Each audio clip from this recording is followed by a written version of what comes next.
Whatever, man. I mean, whatever. Project Game Day, whatever. Whatever. I I know I'm supposed to be the professional and the broadcaster and all that sort of stuff, but just come on, man.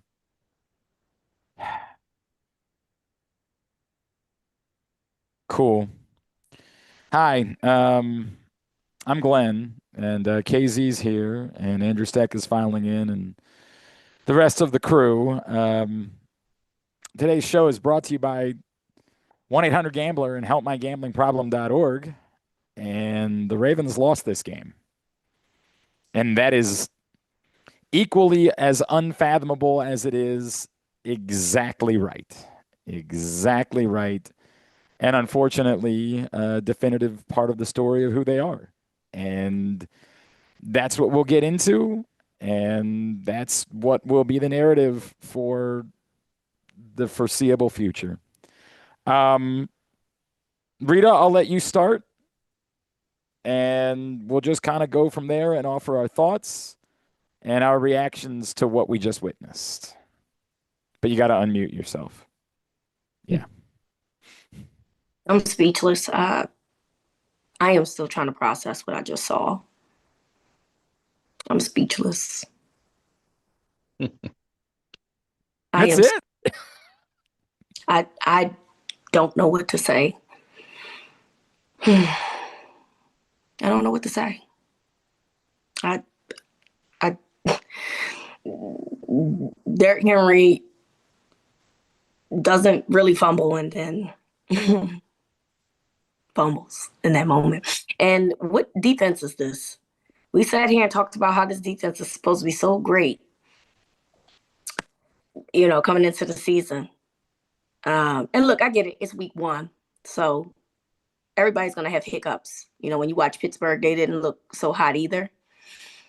But how many fourth quarter points was that they gave up today? 22. Yeah, that's nasty.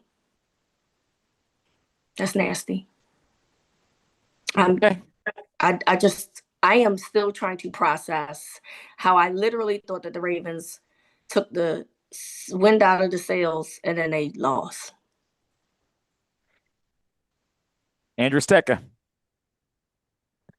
I mean, you kind of said it. Like it's equal parts unfathomable and also completely and totally and utterly believable because this is kind of what this team does. And part of this too, like let's be honest, part of this is the margins in this league. Like you can screw up one, two plays and it can turn the other way on you just this quickly. But for it to happen in this way so consistently all the time like this is mind bending and it's frustrating to the point that I've never heard Rita so speechless. Like I love when Rita has opinions and it sounds like she doesn't have much to say, and that's kind of the whole point, is that there's not much to say when something like this happens because it's it's what we've become accustomed to at times with this team, as great as it can be and as great as the talent and the potential and the expectations are.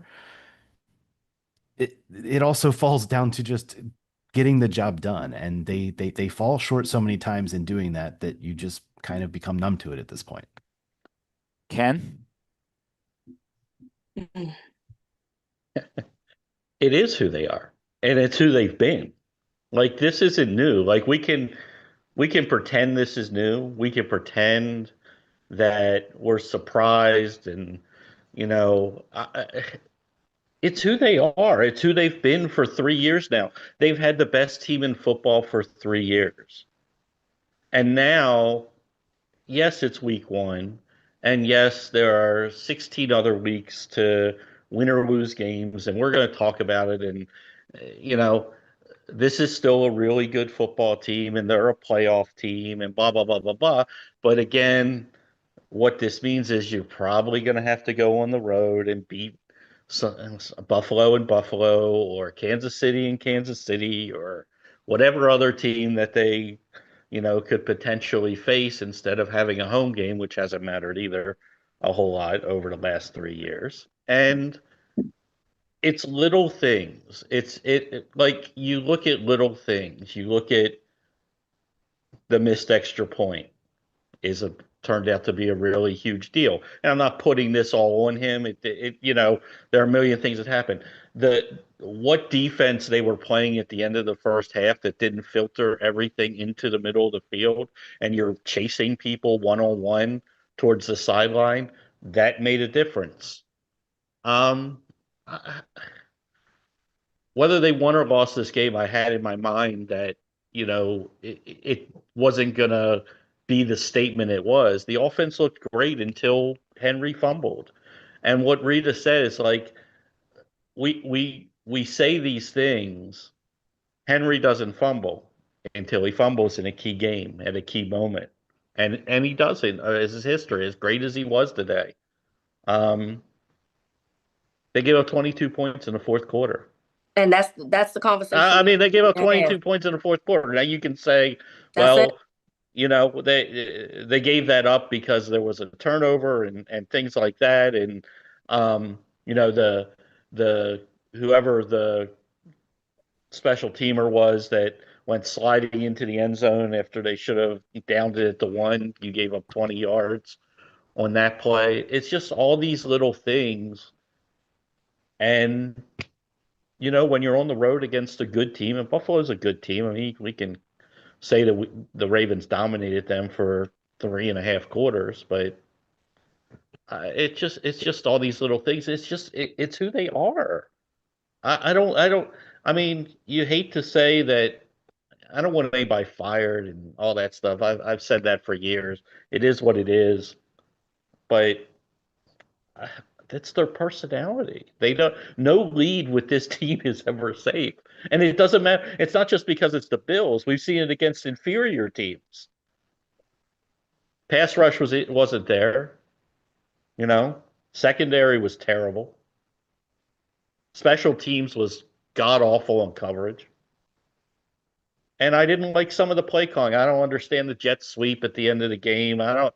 There are things that will pick up that will. Well, let's cover a few of those, right? Oh yeah, and it's on both sides too. Both sides. Oh yeah. Yeah, and I think one of the ones that will stand out if we get past the "this always happens" narrative and just talk about this game, and I think both the macro and the micro are going to be relevant until proven otherwise, and I don't know when that will be. So I can't deal with all of it. I think among the questions will be the question of whether or not you just should have gone for it on fourth down yourself with Lamar Jackson and said, we're going to win or lose this game based on what he does and not what the Bills might do. And I obviously, in hindsight, it's incredibly easy to say. I think the correct answer was always that you go for it. But as they brought up, there is the relevant part of it, which is that you're saying to your defense, we trust you so little, we're literally willing to put them in field goal position right now if we do this. Or we trust you so much that you're going to stop them. But they couldn't stop. They were in field goal. I know. There was no opportunity to stop them. So there's no argument for that. They would have already been in field goal. So can I ask you a question? Because this is such an analytically run team. What did the analytics say right there, Andrew? Do you go for it? Do you punt it?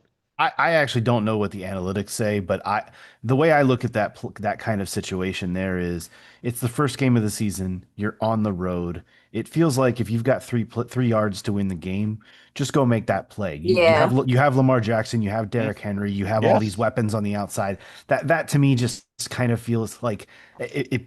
I know that's not analytics, but that's the way my brain thinks about it. If it's the playoffs, if that's a playoff game in that situation, I can understand why you might make a slightly different decision. It's week 1, you're on the road, try and go win a damn football game. Like there's nothing wrong with that, having that mindset. If you fail there, I don't think you're going to get as much criticism as you realize versus taking the way out that they did. And the secondary part of the argument is that you try to get the next part of the equation over with quicker, whatever it is that right. And this is the next level of thinking in football, which is whatever's going to happen, you're now likely quicker to getting to that than you would have been.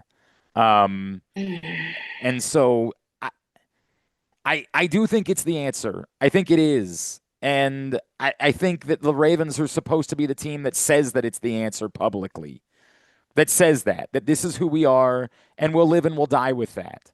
And sometimes you die with that, and that's okay.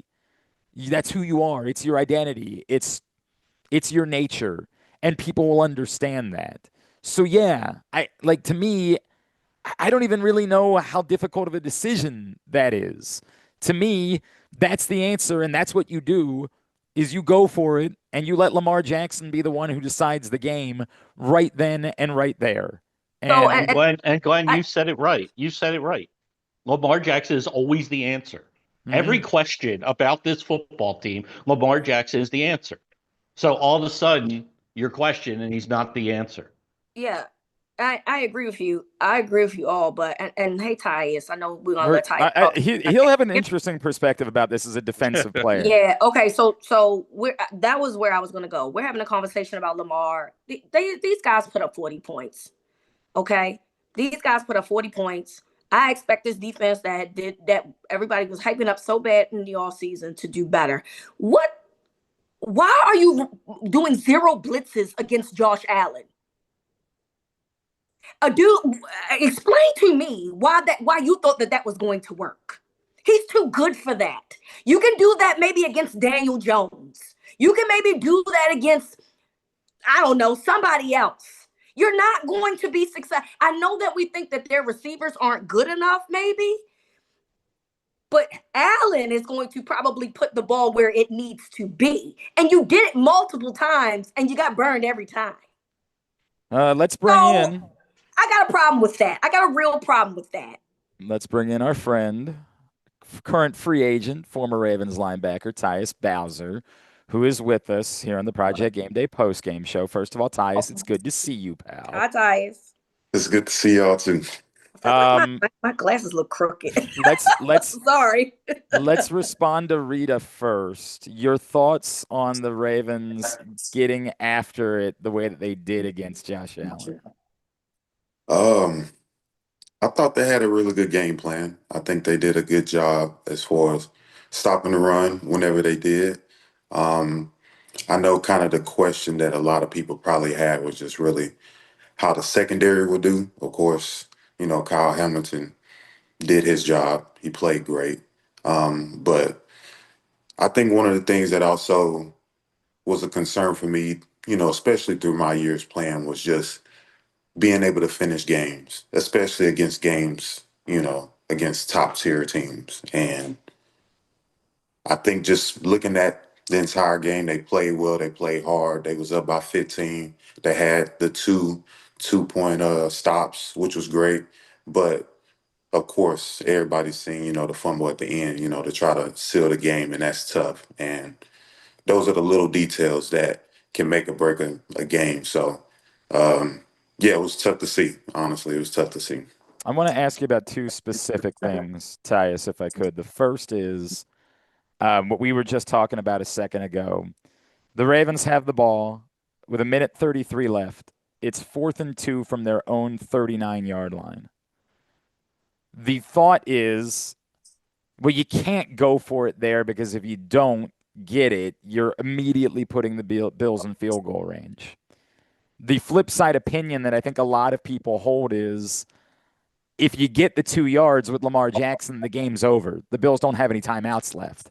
The game's over right then and there. And you have Lamar Jackson.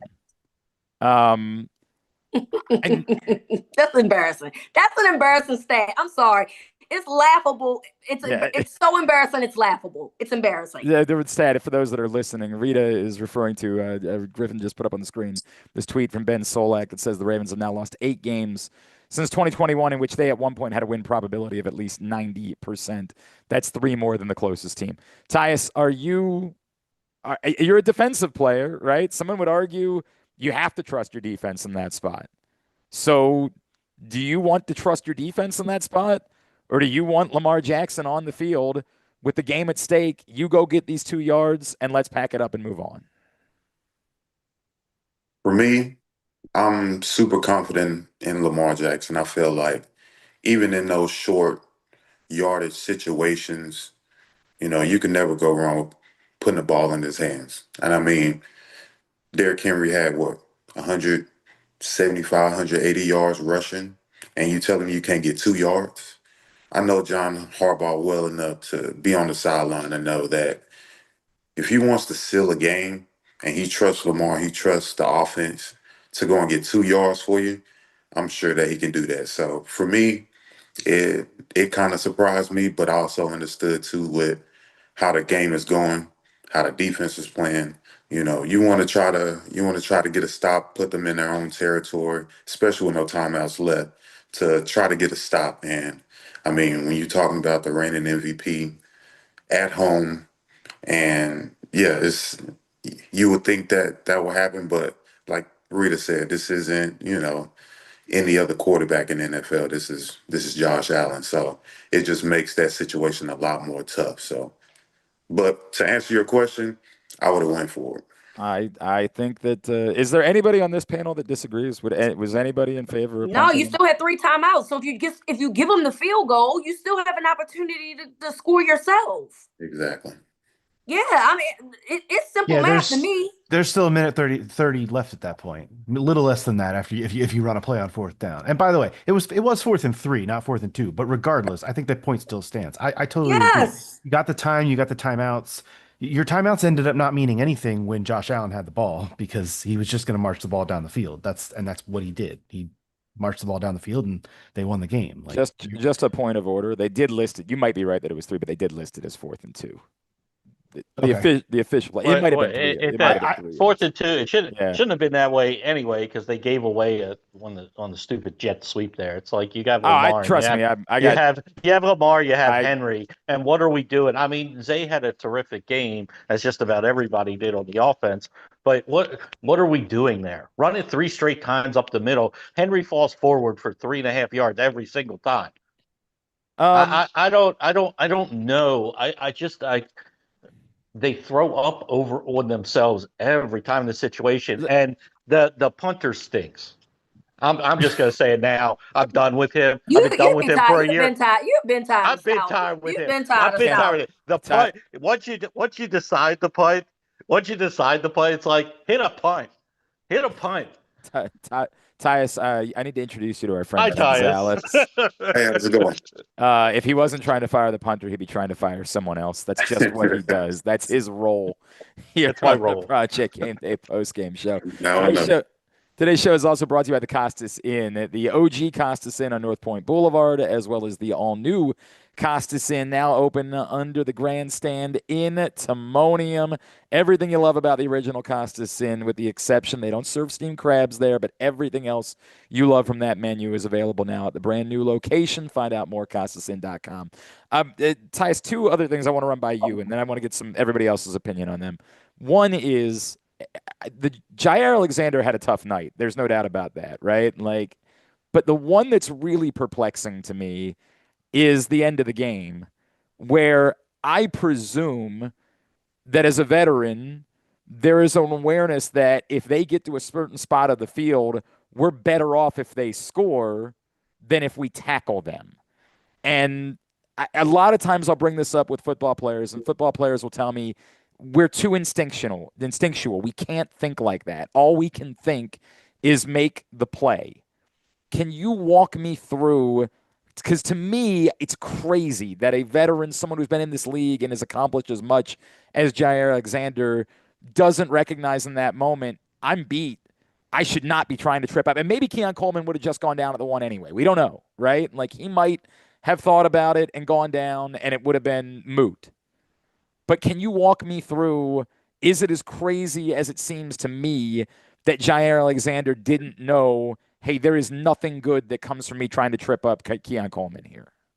I feel like that's a very advanced mindset that you will have to think of that in that moment, especially as a defensive player, especially when you're in the moment, especially when you're on the island by yourself, and and I guess when I think about this, it's always the thought of just get the guy down and you'll live to, play the next play. But when you talk about the next level, when you understand the situations, when you understand timing and what's going on, you know, in that situation, like, hey, like, I understand as a defensive player, I might need to get this. I need to get this guy down, but at the same time, you know that I would much rather him score because that allows us to save more time. Yep. That allows our offense to go out there and score with our timeouts. So that gives us even more time. And I think it's hard in the moment just because everything is just going so fast, and your only thought is to just get the guy down. But I think that's just the next level when you see as a player, and there's a lot of guys out here that can think that way, where it's like, I'm gonna just go and let him score, and then we just gonna have them all do his job and going with us again. So Which seems to be what they should have done in that moment. yeah, I want to run it by you because you brought it up earlier. The failure. Look, that's the macro. That's what we're all going to be dealing with all week and for the foreseeable future is exactly what Rita reacted to when she saw that number on the screen. That this seems to keep happening. Can you explain it? You were here for some of those. yeah. You saw it. This team, part of the story is this team is in that position a lot, right? And we do have to acknowledge that there's going to be a lot of teams that don't have chances to lose games. They have a 90% chance of winning because they're not in enough games where they have a 90% chance of winning to be able to do that. But it still happens and has happened frequently. Can you make heads or tails of why it seems to keep happening to this football team? I think I kind of just thought about the quote that who was it, Bill Belichick always says, like, a lot of teams lose more games than win them. So, it's always the case of, you never want to go into a situation like that trying not to lose the game. Like, you want to go in the mindset to win the game. So you want to do everything right. You want to lock into the little details and put in that extra effort that I'm sure that those guys do during training camp, OTAs, or at the end of practice, at the end of whatever is going on to try to finish whatever that they have going on. And you just try to continue to instill that in those players and let them know, like, hey, like, regardless of how the game goes, the most important thing is to finish it because we can have a great game, obviously, as we've seen throughout the first and 3/4 of the game. But it's those little things that matter, where it's taking care of the football as a running back, whether it's not holding the player, whether it's not both offense and defense, and or even, hey, I'm I'm beat and the receiver got the ball and I might need to let him score. Mm-hmm. That's the little detail things that a lot of coaches, that players, that we just try to continue to remind ourselves to go out there and finish games and lock in on the little detail things. So to just be able to have things like this happen is, very tough. And it was crazy to see that tweet as well, to know that, you know, all that happens because of like little moments like that. So but yeah, it's tough. All right, I'm gonna do the hot seat thing because I know what Rita and Ken's opinion is. I'm gonna give it to you. Like, I know that this somebody's gonna say this keeps happening and it's the same head coach that's in charge every time. Um, is there a thread here? Is there something about John Harbaugh teams that this continues to happen? Um, in my opinion, I don't think so. Um, I mean, maybe that's just me being biased just because, Yeah, I played with I him. get it. I get it. But at the same time, like, at the end of the day, the players are the ones that's on the field. And you can mark up a play and it could be the right play, but it could be one person that doesn't do their job, that doesn't put in that extra effort, or don't know what's going on, that can make or break a play, make or break a game, make or break a season. So I wouldn't necessarily say that it's all on Coach Harbaugh, even though I'm sure, him as a leader would probably say, hey, I take a lot of blame for this. I should have trusted my offense or whatever. But I think it's just a collective effort. I mean, you can put part of it on the coaches, you can put part of it on the players, because I mean, it's not one person that's losing the game. It's not one person that's allowing all these continued stats throughout the years happen. Like it's a collective effort from both the coaches and the players to make that happen. Rita, your thoughts? Yeah, I mean, I agree. I mean, look, at the end of the day, Derrick Henry can't fumble. You know Yeah. what I'm saying? Like, John Harbaugh's not responsible for. Yes, do we think that they made the wrong call for fourth down? Yes, for sure. And I think that, but I'm not going to harp on that, right? I got a whole list of other things that I got an issue with, as opposed to that 4th and 3, not going for it, is way low down the list compared to some other things. Giving up 22 points is egregious. You can't. I think there are two. That. I think there are two, and I don't know that we brought either one of them up. And I know the internet has reacted a lot to one of them. I have not seen a lot of response to the other. Late in the first half, running a play before the 2-minute warning instead of allowing the clock to go to the 2-minute warning. That was wild. Is one that I can't. That was weird to me too. I literally thought that they were gonna just BS it until the 2-minute warning, and then they snapped the ball, and I was like, oh, okay, well, all right. I'm befuddled by it. You're already well into Buffalo territory at that point. You're at the 37-yard line. You don't need the time for you.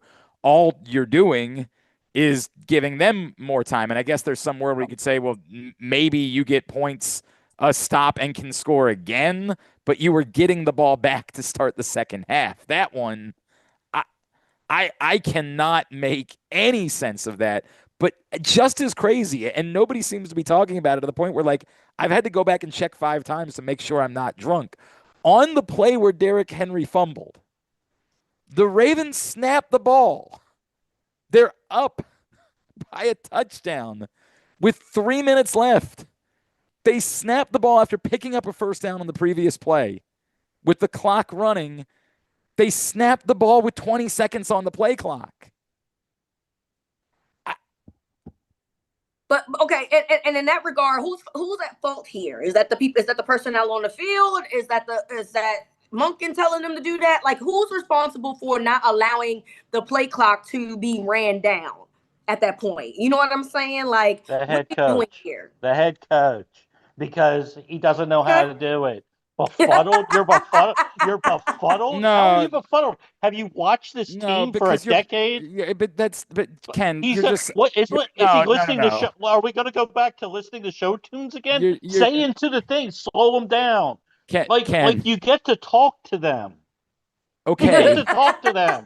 I understand, but there's 70 people involved. And this is the problem is that I can't figure out how all of the parties involved, the idea that it has to get to him and that he's the one to I don't understand it. And Tyus, maybe you can explain it to me because I can't figure out how this happens. Who is supposed to be the one that says, what are we doing here? We need to milk clock. The clock is our friend in this moment. I don't know how that happens. Yeah, I mean, I'm just sitting back here watching, unfortunately. So I honestly, I have no response to that, to be honest. So yeah, I'm not sure. I understand. I understand, and I don't. I get it. I got you. I got you, Ty. Yeah. Ken knows what to do. I'm gonna let y'all handle it. Ken knows exactly. Okay, Ken. But there is a real possibility, Ken, that they told him that and he did it anyway. There is the possibility. Okay, you're 1,000% right. We're not in the headset. We're not in, but it keeps happening. See, here's the thing. Yeah, Ken, I think your argument is the argument for the buck stops here, and no matter how we get here, someone is blamed for it. I just don't think. I think it's an inside-out conversation. Well, no, because this is. You talk about culture and things like that. It's not like it's the first time it's happened. It's not the second time it's happened. It's not the third time it's happened. This happens all the time where clock gets out of the way, and if you're saying that, well, maybe they're telling Lamar to slow down and he's just not doing it, well, that's a problem. Yes, it is. That's a problem. If that's what's going on, that is a problem. Yes. That's a problem. So Lamar, yes, it's a problem, and it would be on Lamar's shoulders, I guess, or it would be on the coach's shoulders that somehow they can't get through to Lamar in those situations.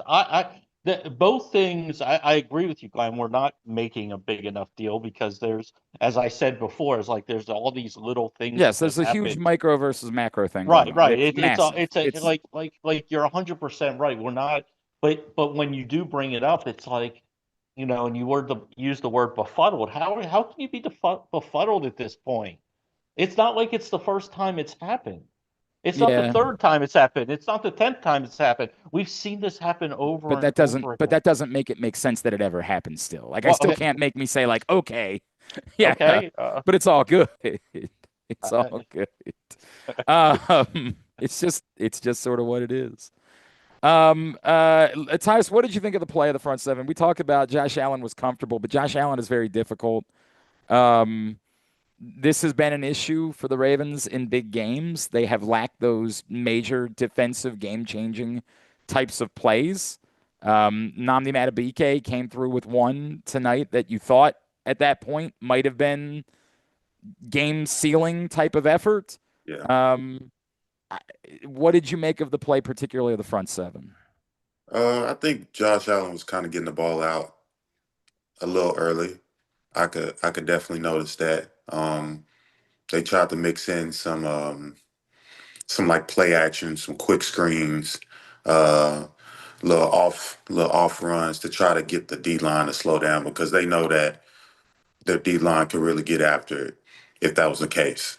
And I think within that, I think it's just the first game. I think within that too, like I think their offensive line is really good. The Bills. Yeah. And you got to respect that. Like, don't just say that, oh, they just had a bad game, but you got to understand that they also have a really good O-line, and they spend a lot of money to go and protect Josh Allen, and it shows, and they've been like that consistently over the years. I mean, this is not the first time that you've seen Josh Allen sit back there comfortably in games throughout his years. Like, they've done their job as well, and they're pros as well. So I think over the season, you'll definitely start seeing them come around. But I understand with that first game, you're just trying to get, an emotion of things. You're in a big time game. He's getting the ball out early, so it kind of throws off your rhythm as a rusher to try to get yourself going. So I think that's how I looked at it. Just a quick note, and I don't know if Griffin, I don't know if you put this on the screen. A little bit of perhaps this is a bit of an answer about the decision that John Harbaugh made. He said he did consider, this according to Jeff Zrebiec, he did consider going for it on 4th and 3, but as we brought up, he felt like if they got stopped, the Bills would have already been in field goal range. Well, you wasn't stopping nobody. Hang on. He added, Lamar said he was cramping, which is why he didn't push to go for it. Very interesting. Now, Lamar was playing obviously one snap before, right? Like, it's not like he was off the field. Lamar, suck that shit up, bro. Seriously. Sorry, I don't mean to be cussing, but listen, after this debacle tonight, y'all lucky I'm not crashing out because I'm not even a crash out anymore. I am a former crash out. But this game tonight is going to make me crash out. I don't want to hear about no goddamn cramping, okay? Call the timeout, whatever you needed to do, get yourself together, go for it on first down, and then we'll figure this shit out later, okay? We'll figure it out later, and then that's what it's going to be. But you saying I was going to let my defense, your defense wasn't doing shit in the fourth quarter. Get out of my face. Oh, I'm so glad we got here. Oh. We started the show with Reeta not. Jair Alexander looked like burnt fucking toast out there tonight. But you get out of here. Seriously. The Project Gameday postgame show is brought to you by Gameday Men's Health. You're feeling sluggish, unfocused, or not like yourself. It could be low testosterone. I want to say something here, but I'm not. At Gameday Men's That's all I got. That's all I got in me. I'm not going to give them no more of my energy. They cannot have any more of my energy. I am telling you, that's all that they say this is the worst football weekend of my life, bro. And then you go off again. I wasn't gonna bring that up. That's the worst football weekend of my life. Okay, and I'm just fed up with everybody. A lot of teams lose everybody. I'm fed up with. I'm fed up with everybody. Reeta's got to deal with Bulls and Bills all up in it. Oh, my God. Why are you doing that to her? Not about that. I I'm wasn't sorry, going to Rita. bring that up. Feel I just bad. want you to know that was No, Andrew. it's okay. Listen, listen. I'm used to disappointment. The Ravens are one thing they're gonna do. Sorry, Tyus. I'm sorry, okay? But one thing they're gonna do is find a way to disappoint us, whether it be when they was 0-2 last year, or whether it be in January. Well, it's usually in January when they disappoint us the most. So this is just on brand, okay? I'm just used to feeling this way. I'm just pissed because I don't want to hear about no defense and no cramping. I'm sorry. I don't know. I'm sorry. Oh, God, I needed this after this game. I'm sorry. Don't be Hey, sorry. You're right. You see, because this is it. Rita, you said it all right. He was just on the field the play before. What do you mean you're cramping? He didn't look like he was cramping the play before. Oh, get out of my face. Cramping. You hey, considered it. You considered it. at Gameday Men's Health, they specialize in testosterone replacement therapy to help men boost energy, improve mood, and regain confidence. Our treatments, including testosterone cypionate, are safe, natural, and tailored to fit your lifestyle with weekly injections or pellet therapy. Call Gameday Men's Health in Owings Mills, 443-264-4454, Columbia, 443-266-3505, or Frederick, 240-931-3717, or visit GameDayMen'sHealth.com. Ask them about a complimentary testosterone test. Yeah, Rita, so he said he was cramping. I don't know if you heard. That was what he said. By the way, Glenn, So don't. he didn't push. that may be the greatest sponsor of this Didn't show. push.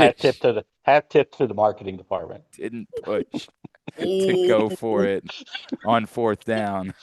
Tyus, you coming back next week? Yeah. And Tyus, I don't even. This is not me. This I love KZ it. is the I cat. love Is it. the crash out king. I am Crash out, just. kid. No. I've typically become stoic and used to this. I am used to this, but that just pushed me over for some reason. That's where I'm at, Rita. I'm so used to this. I'm just enjoying I'm the just the so evening with my used friends to here. it at this point. Oh I'm my new God. to it, but I'm loving it. I need this type of energy going into the new week. I Oh my appreciate it. goodness. I really don't know where to go from here. Oh, Rita, I tell you what else we should talk about tonight. We should talk about Daniel Fa'alele. No, we shouldn't. Ah! Hey man, listen. I thought I could don't want catch to it. talk about. I do I not thought want I to talk could about catch that it. man. I I don't thought want to talk about that man. I I don't thought want to talk about him. Let somebody get somebody else to do it. I'm I not thought doing it. I thought she might be hot, and I could just catch her, slide it right in there, I'm not doing it. and just see if she lost it. Just see if she Miscommunication. lost it. Hey man, get it. Listen, and this is another thing too, right? Since we talk, I'm back to being where I'm at. But early on in this game, clearly, and look, they figured it out as time went on. But early on, Lamar was getting touched too much for me, And yes, we saw the Rose Garden, mishap. We saw the Fa'alele mishap, but I think we tend to give Rosengarten some grace because we feel like he is the better talent of the two, right? With Fa'alele, you look, you either a Fa'alele, supporter or defender, or you are like, I'm off the wagon. There's really no in between when it comes to him, right? And so, look, thank God Lamar Jackson exists. Let me say that. Let me say that the talent of Lamar Jackson saves so many people from being from like us just like going at them on a regular basis. That when he ran back 20 yards and he ended up getting the first down. Like, That was we're talking about how amazing that is because it was, right? 100% amazing. But how busted it was gets lost in that, right? Because you have a Lamar Jackson. Thankfully, you have a guy that can make something out of nothing. The offensive line is going to be problematic. And I think that this is something that we all thought could be, the biggest Achilles, for lack of a better term, in terms of what this team could do. And I wonder, everybody's not going to have the pass rush that the Buffalo Bills do. And Joey Bosa was a really good pickup for them, right? But I'm curious to know, like teams, like maybe like the Steelers or whatever, even though they ain't looked that great today defensively. But people trying to that have good fronts are going to start trying to do similar game plans because they think that right side is susceptible to crashing out. So, Well, you may find out next week. oh yeah, Cleveland. Yep. Yeah. Go up against Myles Garrett, who was Yep. all over fun times. all over Joe Burrow today, all over him. All right. I actually have an idea for a segment that we're gonna do, and I'll get to that in a second. But I just want to touch on a couple other things because they've been pointed out by other people, and so I'm trying to follow. And I apologize, I can't get to everybody's comments. I'm so sorry. A few people have brought up Mark Andrews an utter non-factor tonight, and I hadn't thought about it at all. So I said, "Huh." I don't really remember Mark Andrews catching the ball, but I was wrong. He caught one ball. He caught one. It was early. It was like the first or second drive. Yeah, Yes. it was like the first drive, I think. One ball for 5 yards was targeted at only one time. And I feel like, correct me if I'm wrong, anybody that can tell, I feel like early on, he got doubled pretty often. I would have to go back. I was not. I mean, it makes sense. But why are people? Okay, but now I'm going to defend them. They scored 40 points. Who cares? Right. It's a fair question. I mean, who cares? It's a fair. I mean, so other people got the ball this time. Lamar wasn't locked in on Andrews. That's a good thing. Yeah, I agree. Actually, I agree. I mean, there's plenty to nitpick. That's just not one of them tonight. Yeah. I think the same way. I think the same thing. Like, especially if you want to get Zay Flowers and everybody else going early in the season. Like, we all know what Mark Andrews can do. We already know Lamar and Mark are on the same page when it comes to that time that he does get the ball. But then at the same time, too, like, Derrick Henry had nearly 200 yards rushing. If you got 200 yards rushing, what I need to be passing the ball for? I'm just going to run it down your throat the rest of the game. And we can maybe see Mark Andrews next week. But if I got 200 yards rushing with 40 points, like, what I need to be concerned about Mark Andrews not getting the ball for? I think this is good from Chris. Chris says, Glenn, we oftentimes, when offenses struggle, we point out how much they played or didn't play in the preseason. Now this is 2 consecutive years the Ravens' defense has gotten off to a slow start, and their regulars aren't playing in the preseason. Do you think there's anything there? Tyus, I'll go to you. You're the expert. Man, this is such a weird kind of space just because of how the dynamics of the game has came around. We got one less preseason game. You want to try to protect your players, your main players, throughout that time, because what's important is during the season. I mean, we've had occurrences before where we lost 2 running backs within 2 plays during training camp for the rest of the season, and we was out with our top running backs for the rest of the season. So I think it's just a play on as far as trying to figure out how much of a load you want to give these players during that time, and at the same time protect them because you're going to need them during the season. So it's really hard to balance and understand and figure that out, and unless you're like actually in it and you see the work that they actually do, because them practices is not easy at all. And you have a lot of days where Deuce is not feeling it. Deuce is hurt. It's physical out there, and you want to keep these guys fresh because these are going to be the guys that's going to make your season.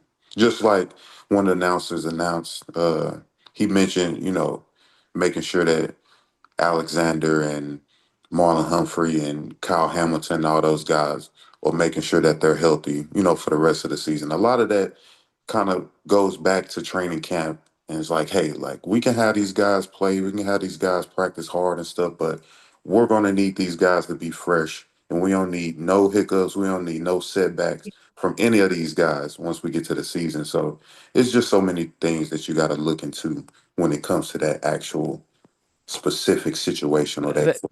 let me say this, because what I would agree, and I think Reed and I have said, I don't care. I don't care. Even if you told me right now that the way the defense performed was because of what happened in them not playing in the preseason, I'd say I still don't want to plan in the preseason. Yeah, I don't want any. I don't thing. want anybody getting hurt. Yeah. Yeah, Is it possible that that there can be a correlation?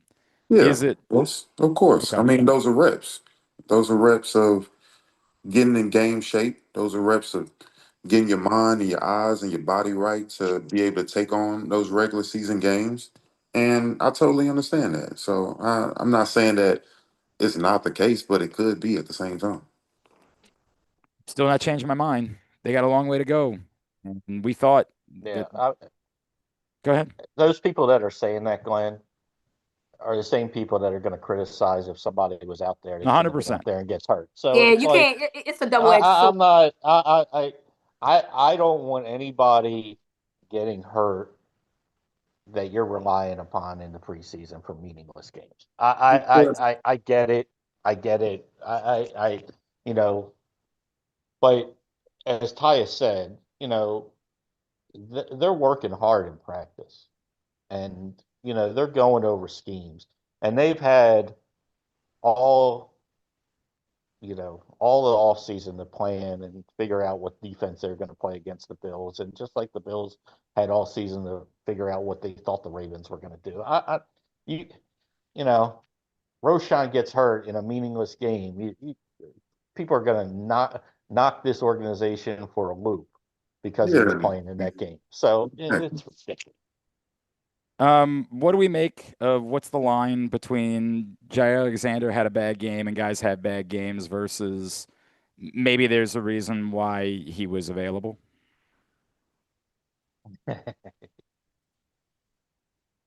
I feel like Not that could everybody. be said for I feel like that could be said for a lot of defensive backs. It's one of the hardest positions in sports to play, especially Absolutely. because of the way the rules are. I mean, it's probably a little bit of column A, a little bit of column B, but like I said, I think that could be said for a lot of guys of his ilk. And he hasn't played a lot of football. I mean, you talk about rust versus reps and things like that.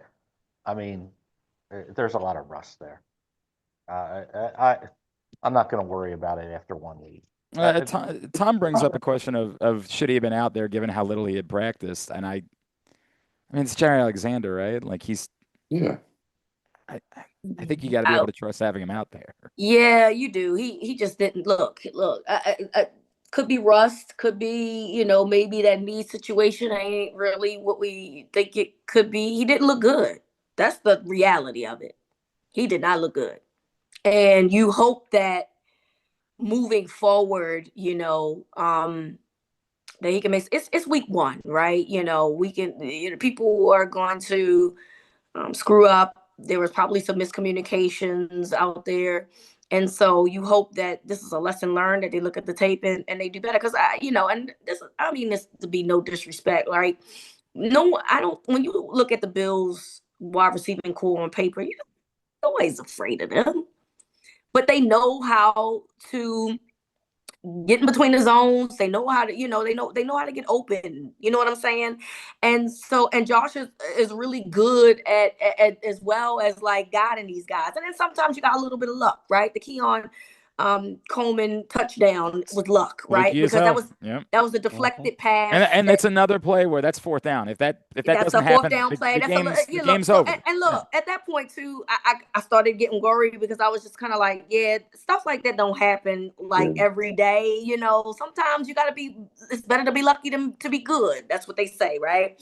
And so you hope that this defense can live and learn. At the end of last year, they found a way to get better. And so you hope that this is a one-off and that it's just week 1. We're still trying to figure things out. We have some new guys. We're still trying to figure it out. But that's a problem to me because again, when I look at the Bills wide receiving core, and this is a group without Stephon Diggs, I just don't feel on paper threatened by them, and yet you gave up 41 points. That's embarrassing. 22 in the 4th quarter.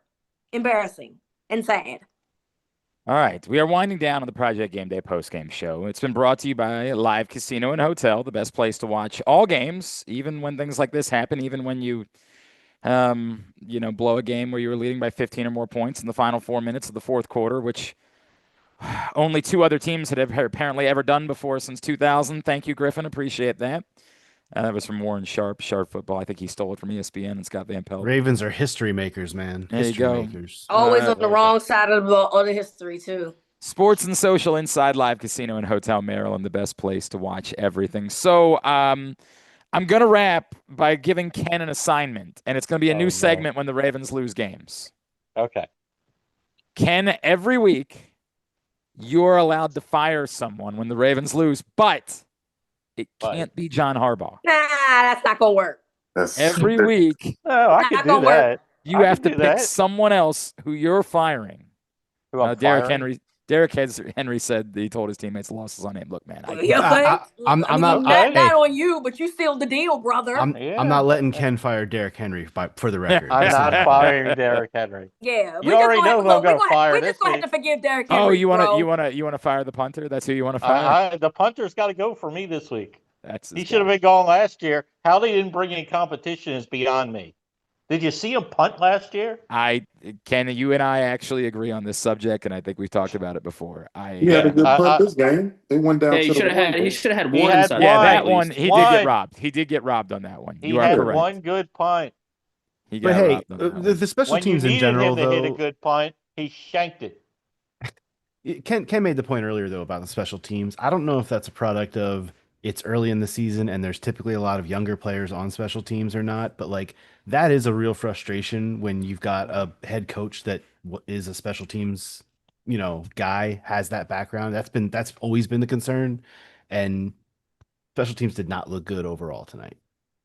Yeah, it looked a little rough, especially being a 4-year, all 4 phases starter on special teams. Like I know the standard. I know what goes on in that room, and I can definitely say that's not up to the standard of what John Harbaugh wants for that special team. So I'm sure he's going to be on that very heavily coming Monday or Tuesday, whenever they come back in. Well, Tyus, we love you. Love y'all too, man. We would love to do this again, but it's awkward because what we'd really love is if, you're not available to do this again. Right. That's sort of the awkward. Trust me, I won't be available. We're gonna be on the field, but it's okay. It might be an off day, and I might be checking out a game anyway. And then I like that. This is what I'm gonna do. I'm gonna check in with Tyus to see if he might be available to do it again, but hopefully he's gonna be busy. Hopefully that's gonna be the case. We're gonna claim it. We're gonna claim. We're not gonna hope. We're gonna claim. I like that. Amen. I like that. Amen. I'm really glad you came to hang out with us tonight, though. No, I really do. I really appreciate you reaching out because I definitely needed that. It was good to hear your voice. It was good to be around you and Rita. You got the full Rita. You got the full Rita out of it tonight, too. Like I said, I needed that energy going into this. I really needed that. That's the energy I be wanting. That's the energy I be wanting. Like, and maybe you, obviously, Tyus, whether they do it or not. I just be wanting people to get cussed out after games like this. I just want people. I know that they grown ups. I know that y'all all grown. I know, and it's very hard to talk to a grown ass man in a certain type of way, but. These are people with jobs. Wait, Rita's taking off her earrings. I think Rita's ready to go into the stands. I think she's ready to go after the guy that was going after the ball. I'm cussing everybody out. Everybody getting cut. The defensive coordinator getting cussed out. The secondary, everybody getting cussed out. I mean, I just want somebody to just light a fire under somebody's ass. Like, did you see what the hell y'all did out there? You look fucking stupid. That's what I want somebody to say. I want somebody to say, what the hell was that? And I get it. Like 250 pass yards in the fourth quarter by Josh Allen is embarrassing. That is embarrassing. That is so nasty, y'all.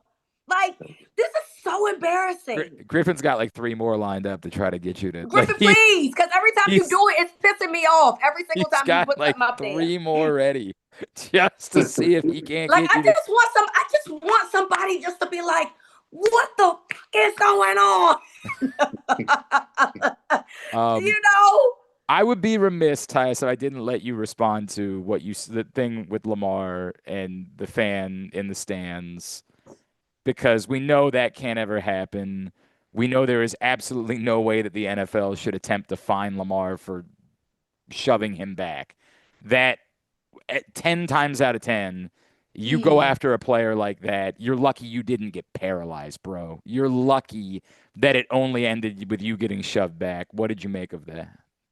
I mean, I seen it. I was like, yeah, that's crazy for you to even do it twice. You not only did it to one guy, you did it to two people, and you did it to the quarterback. Like, that's sick work. I've never seen anything like that before.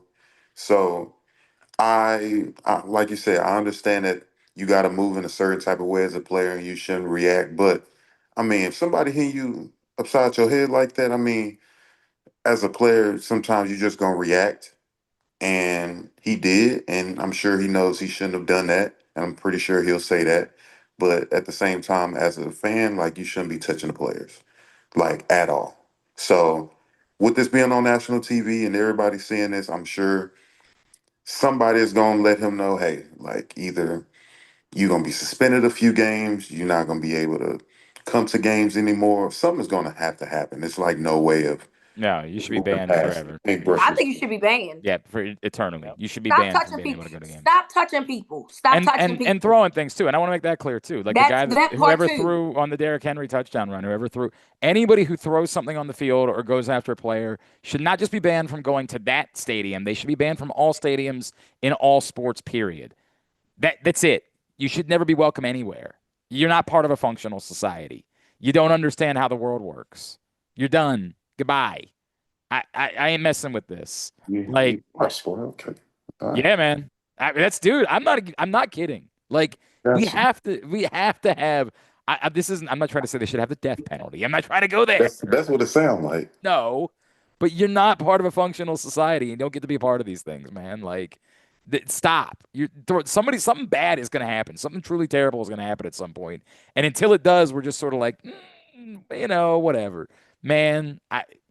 No, you do something like that, you're gone. You're gone forever. If I was commissioner for a day, that's the rule that I put in place. All right. I love you guys, despite the fact that this was no fun. Just love you nonetheless. And we'll do it again next week following Ravens Browns. And could you imagine if Joe Flacco comes into Baltimore? Could you imagine? That would be crazy. Could you imagine? Oh, we'll talk about that then. I can imagine. Yeah. Griffin calls him dad. 1-800-GAMBLER, helpmygamblingproblem.org. If you or a loved one has a gambling problem, getting connected with them for free confidential services. Tyus, appreciate you. Rita, KZ, Stecca, Griffin, everybody who's chimed in all night long. Oh, God, I hate this because that's actually really good trolling. It's really good trolling, right? It's really good trolling. Really good. It's really good. And it's so niche that nobody across the country is gonna get that at all. It's really good. Yeah, like only I don't even think Bills fans are bright enough to get that. I think you're right, but it's damn good. All right, we can get it though because we get it. Yep, that's why it hurts. Yeah. We will see you next Sunday.